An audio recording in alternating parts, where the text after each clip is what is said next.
Umebeba mali? Ninabeba mwanga na duma. Very good, very good. Asante sana. Na mimi nafurahi sana. Nakuwa natamani wewe kuona wewe kwa TV. Asante sana. Na duma? Mungu ni mkubwa. Ukula hii duma? Yes. Wote wafika simu uliyepo. Nani mtu na bidii? Washaba. Nikaona picha ya mzee wa Mbugu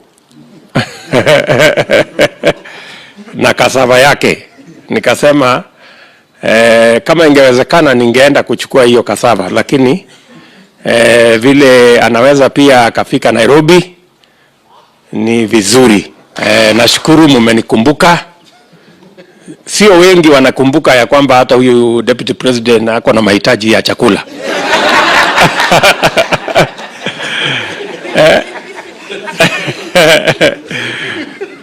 Sio kawaida mimi kupatiwa offer kwamba huyo jamaa wacha nimpatie kitu ya kule. Watu wengi ndio wananiuliza, "Halo, mambo namna gani?"